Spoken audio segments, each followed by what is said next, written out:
Hey, welcome back to the Southbound Sports Podcast. I am your host, Richie Leahy. Basically, we have two topics on the docket today. The first is the Major League Soccer. They are expanding. So Major League Soccer currently only has 20-something teams.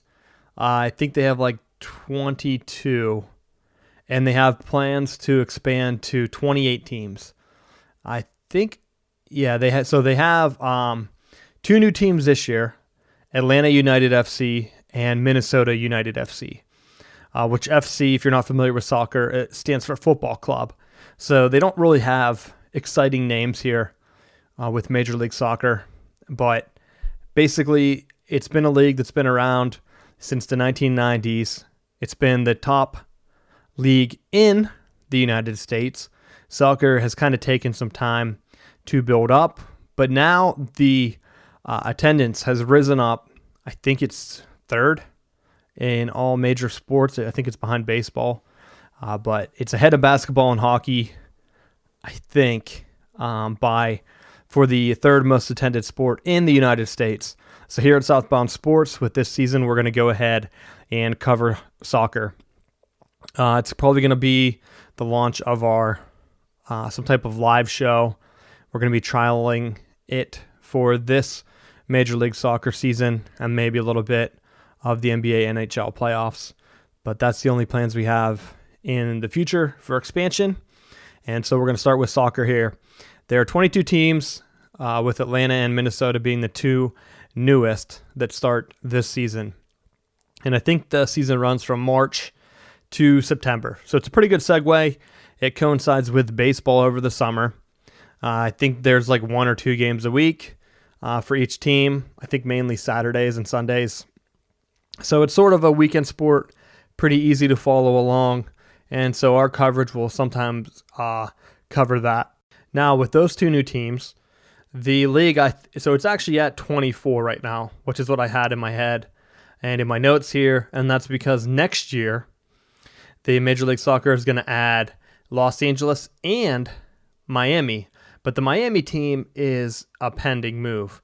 And that's happening because they are waiting on the actual stadium plans. Right now, they have not been approved in Miami, which is a little shocking because David Beckham is the investor behind the Miami franchise.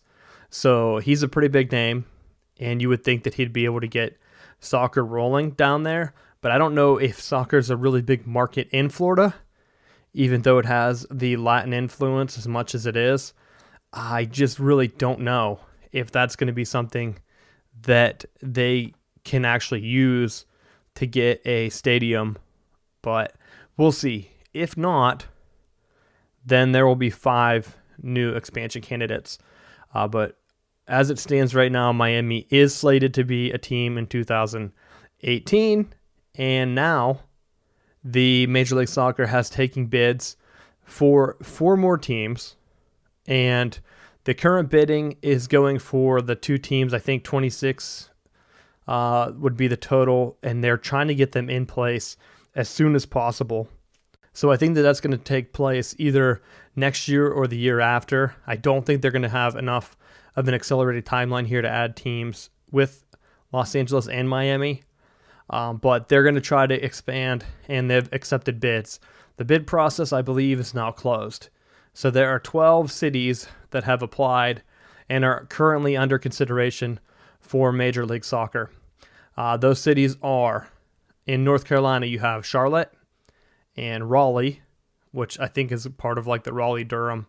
That's my pick, and that's a little biased because I live in Raleigh, and I would love to see us get a team. Then they have up in the north, they have Cincinnati and Detroit, trying to look for in Big Ten region. They also have Indianapolis to look for those markets up there. And then down a little bit further south, Nashville, Tennessee, and then further west, St. Louis. And then you have the other ones that are even further west. You have San Antonio in Texas, and San Diego in California, Sacramento in California, and in Arizona, Phoenix. And then the last one is another Florida team, which is in Tampa Bay or St. Petersburg. personally, I don't see them adding that other Florida team. Maybe if Miami falls through, or maybe if they're trying to get some type of rivalry down there. But they already have a franchise in Orlando. So the way the map works now is you have a pretty good gap in the South. You have Orlando and Atlanta. Those are the only two teams on the Southeast. That's why it has me feeling strong that they're going to add a team in North Carolina. It's either going to be Charlotte or Raleigh. That's my feeling on it, just to connect those. They could also throw a curveball and add Nashville instead. But I don't know if they're going to do that. They should try to connect these teams, much like the NFL and the other sports do, and have continuity so that travel's cut down. They could also go the other route with it, add Cincinnati and Detroit. There's already a team in Columbus. I don't know how Cincinnati would react to that being so close. You could just add sort of like a Big Ten type deal. They could add Indianapolis, Detroit, and Cincinnati, and then possibly one other one out west if they're trying to keep the league set up within short driving distance. Sacramento had a pretty good push, but I think that they had actually two different owners submit bids, and so there's a problem with their bid, and now I don't know how that's going to look going forward. There already are two teams in California. I had feelings that they were going to go ahead and just pick Sacramento because of the actual attendance and the fan involvement they've had on the West Coast. So there you go, if they would have added those, but now the way their bid's setting up, I don't know if that's going to happen. The other states, like Arizona, that they already have ones in Colorado and Utah and down through Texas. That would connect those states. So that one makes sense if they're trying to add an even amount here on the East and West. I don't know. There's 5, 6, 8.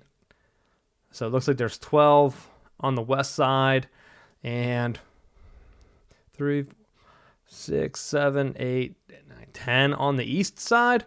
So it looks like the East is going to kind of be short here on the way the divisions are set up. And I don't know if that's a standard division or not.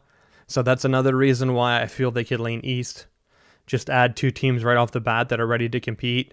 If they add the Raleigh or Charlotte team and then maybe Detroit, I just feel like Detroit has one of the best investors.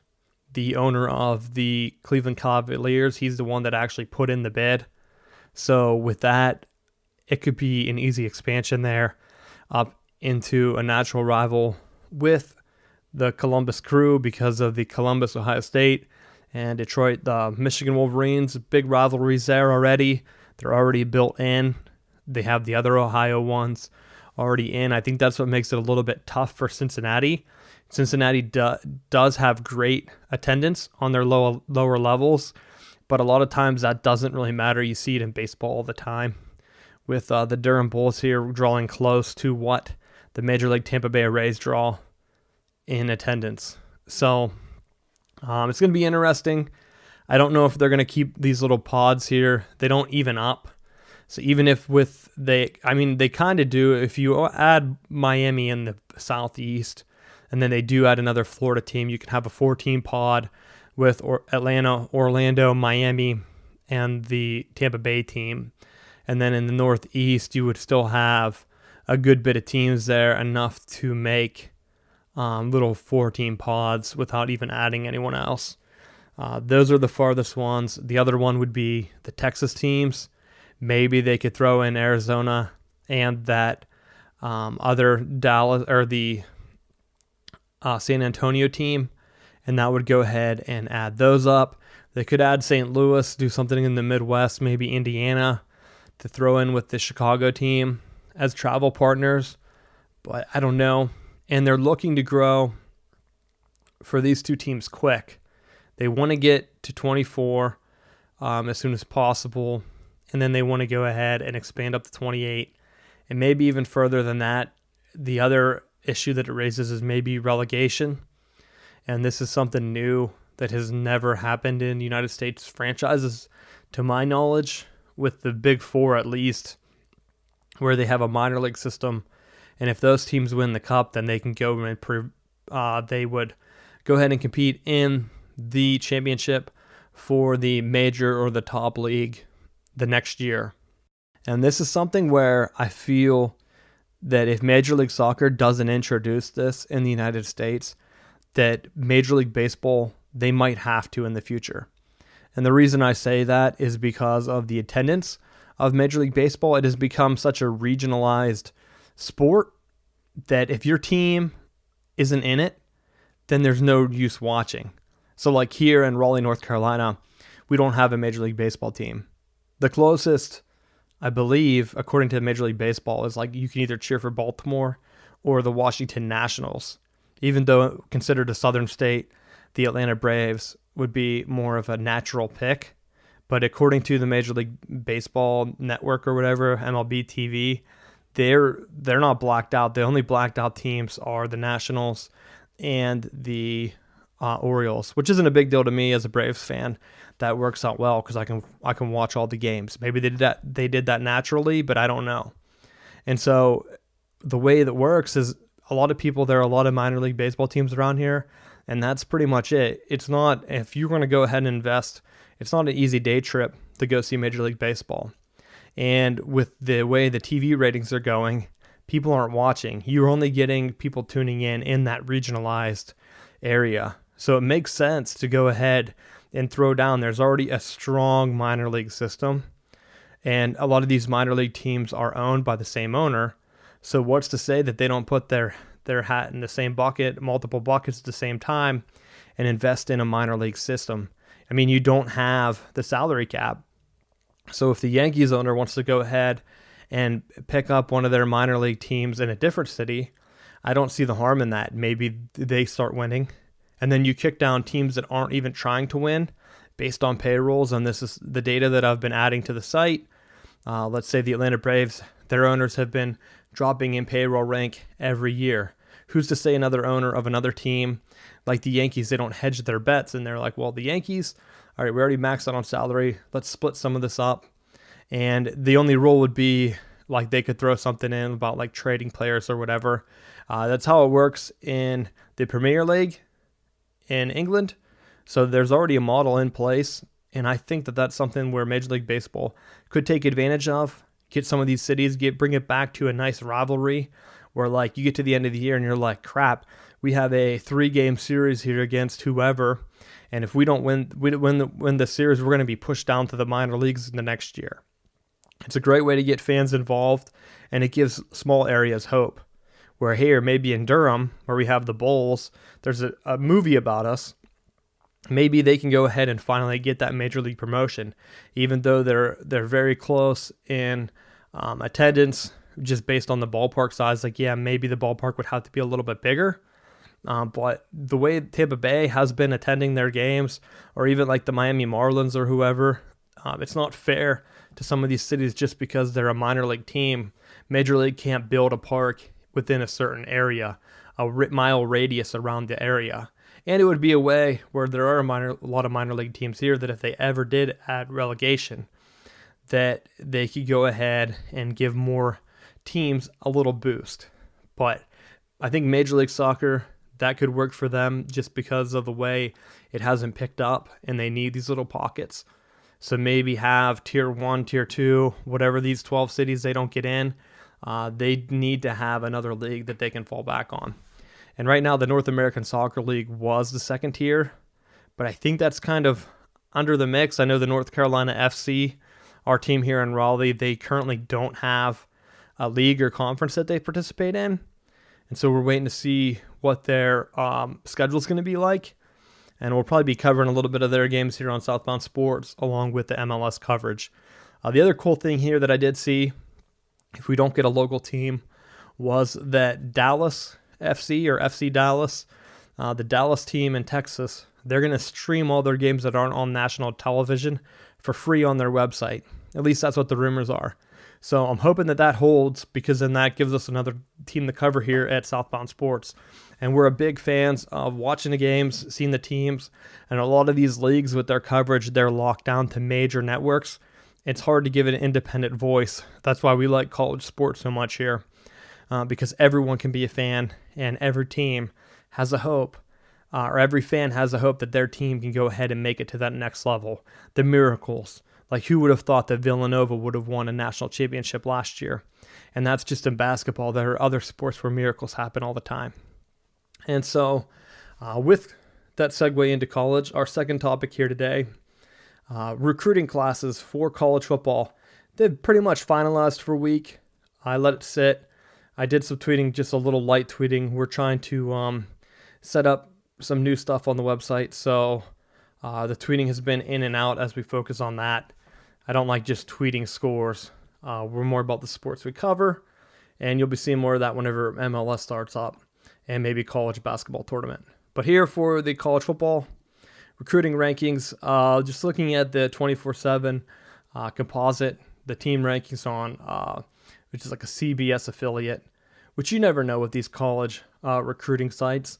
No one has a clear-cut formula. It's hard to rank players, and some of them have a clear bias for certain areas or whatever they're trying to accomplish here. And so we're going to break this down probably over a couple podcasts. Just looking at it first here because I wanted to touch base on MLS expansion. But first team, by far, the number one recruiting class is Alabama. They brought in 29 guys. When Alabama brings in 29 guys, it's kind of hard to beat. And the reason they're hard to beat is because the recruiting rankings rely on how many players you get. So the normal is 25 with transfers and some rules where you can go ahead and sign guys if they early enroll. You count them against your class last time. It's a little bit of over-signing. It's not as bad as it used to be. I think that's kind of in the past.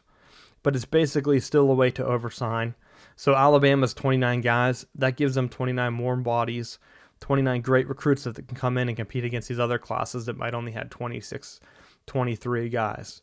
So they come in, they have 6 5-star recruits, and this is a composite. So other sites might have it higher or lower. And just looking here at a baseline, 6 5-star recruits, that's more than every other team. The only team that comes close is Ohio State, and they're the second-ranked recruiting class this year, and they had 5 5-star recruits. So if you're looking at them just based on pure talent, it's going to go to Ohio State and Alabama. They had the best hauls. You could kind of pick and choose who you think had the best overall class. Ohio State didn't have as much room as Alabama did because Alabama has the luxury of having guys go to the NFL. So when guys go to the NFL, they have more roster spots. They can take more talent. Their recruiting class is going to get the bump just because of the extra class they're bringing in. You can look at their 4-star recruits. Alabama had 18. Ohio State had 14. And you can go ahead and look at complete player ranks, but that doesn't really tell the story anyway because you have multiple players. Some of these guys pan out. Some of them don't. Some of the higher ones might be from lower areas or other hotbeds that have produced talent in the past. Maybe they don't play the best high school competition, so they don't really have game tape on them. But once they get that tape in and they can see how these guys are looking, then as long as you're having 4 or 5 stars coming to your program, you have a good chance at going up and boosting your chance at the playoffs the next year. So looking at these other classes, you almost need at least 1 5-star player. The one team that I'm surprised at is Florida State. They fell all the way to 6th, and they have 4 5-star recruits coming in. And my only problem with this is that USC jumped them, and surprisingly, they jumped Michigan, which I don't get. Being a Michigan guy, I look at it, and so ESPN had like some crazy stat where they have their own top 300, and I don't really look at ESPN's top 300 players. But Michigan is bringing in like 19 players that are in this top 300. I think Ohio State's similar. I think they might be at the same number, like 19. Michigan might even be a little bit higher than that with the final count. Like they might have 20. Alabama has like 22 or something. Like they have the most all time. But Michigan's number's 3rd all time. So like these are 2 great classes. And if you look at the blue chip ratio, And what the blue chip ratio is you take the top 5 and 4-star guys, compare it to your complete class, and it gives you a ratio number, which we'll be putting on the site and tweeting out some individual team notes and maybe even doing some breakdowns on individual teams. But right now, Michigan has so many top players coming in, it's going to be hard to see in a few years how some of these other teams that don't have that same blue chip ratio, they're bringing in lower valued guys, how it competes. And they don't have as many top 5-star guys as Alabama or Ohio State, but they have the same amount as USC and they have the same amount as Georgia. And they have better 4-star recruits. So to me, that seems like they have a deeper class. Maybe they don't have the exact top guy somewhere, but they have the number 1 receiver. They got the number 1 center. So it's a very well-rounded class. If you're looking at small classes, the one team that you can't overlook is Florida State. Because compared to USC, 4 5-star recruits, it doesn't matter how top heavy USC's 4-star recruits are. Florida State should definitely get the bump over them just because of the top-end talent. At this level, you need the top-end talent. 4 5-star recruits, that can't be overlooked. And so at some point, I'm looking at the rankings here, and even the average for Florida State is lower. And yeah, their blue chip ratio is right at 50% because they have 12 and 12. And maybe that's what gives USC the slight edge here, because USC's 14-9 is their ratio, whatever that percentage that divides back into, if you're looking at it. But Florida State's top-end talent, at some point you have to value that. And looking at some of these teams that jump them, like USC, they came out of nowhere. And the funny thing was, because I followed all day on recruiting day on Twitter and wherever else, ESPN was reporting that the only team that had a chance to jump Michigan and Florida State was going to be LSU. And then out of the blue, after all these recruits had already signed, USC didn't sign anyone in the afternoon. They just went ahead and gave them the bump anyway. So it's very blatant to me that, are they trying to just get into that LA market? Why would they report that LSU is the only team that's going to jump into the top 5 against Michigan and Florida State, and then USC skyrockets up? And it's not like I said, they didn't get 2 or 3 new 5-star recruits. If they would have more 5-star recruits than Michigan, fine, jump them. They don't have the numbers there to stack up. Even if you do the blue chip ratio, Michigan definitely comes out ahead. And Florida State, if USC, if they had 1 more 5-star, 2 more 5-stars, even if they were on the same level, I see their blue chip ratio is going to be a little bit higher. But even then, whenever you don't have the top-end talent, it doesn't make up for it. And I think this is where you're going to go ahead and see USC then, because of this artificial bump, the artificial bump in rankings after they had already reported that there was no way USC was going to catch them. So whenever these outlets report that USC's done, they're going to end up like at 7th or 8th or wherever they were at the time, that the only way that they would bump down would be if Florida State jumped Michigan or LSU jumped Michigan, and then somehow USC jumps it. You know they're just trying to set it up to get these preseason rankings going so that they can point back to this at the beginning of next year and say, see, USC should be ranked in the top 5, because they know that USC is the only team that can deliver that market on the West Coast. So if they're not highly ranked, no one's going to watch, and the ratings are going to plummet down there on the West Coast. But that's my conspiracy here. I don't see how USC could jump at the last hour after not signing any new recruits, and the outlets are already reported that they were done. But someone went back through, revalued it. I saw it with Georgia before. Georgia actually lost a recruit to Michigan, Nico Collins, at 2 p.m., and Georgia got a bump from it. And he's a 4-star recruit, top 247 on this site. So you kind of have to take these rankings with a grain of salt. He was the one that actually put Michigan ahead in the top 300 on ESPN. Whenever they're looking at their top 300 recruits, he put Michigan ahead of Georgia whenever he flipped, which should hurt Georgia, but instead it didn't. And they were saying beforehand that these same analysts, because the player ratings were done, and they said that if Georgia lands Nico Collins and, not forget, Aubrey Solomon, then Georgia would have a slim chance at being a 300-rated recruiting haul. And what happened? They lost both of them, and they still gave them the 300. They shouldn't have got that. they had already reported it 2 weeks ahead. But with recruiting, nothing's in stone, and it seems like they're just making it up as they go. And that's why whenever you look back at some of these ratings, they're kind of a joke. And that's why you have to take it with a grain of salt and look just based on true numbers. What's the percentage of talent, top-end talent? And you can kind of just pick at all of them.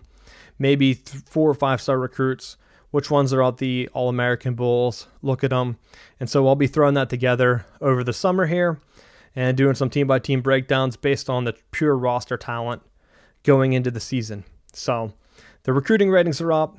There are 4 major recruiting services, Rivals and Scout. 24/7 has their own. They're owned by CBS, which coincidentally owns the SEC network contract. So, of course, they had to bump Georgia up. I don't know why everyone was bumping USC. I know ESPN started it whenever they started bumping up their players for some reason after they announced, because they were one of the ones that announced that only LSU could jump, which makes sense because that's part of the SEC. So ESPN and CBS have to make sure that the SEC looks good. But filling up those other classes, it doesn't make sense that they finished that high. I mean, you can go back and look at some of the average classes for other schools and making a comparison for or against where each team should be ranked, like just based on the numbers or whatever. But we'll be breaking that down over the summer, trying to get a pure picture. Some of the sites like 24/7 say they're going to do it, and they just haven't finished out their backlogs. I don't know if they're going to do it ahead of time or not, but I'll be trying to do a combination of each one for each team to give a good look at what the preseason rankings should be. But that's it for this week. We'll be back next week.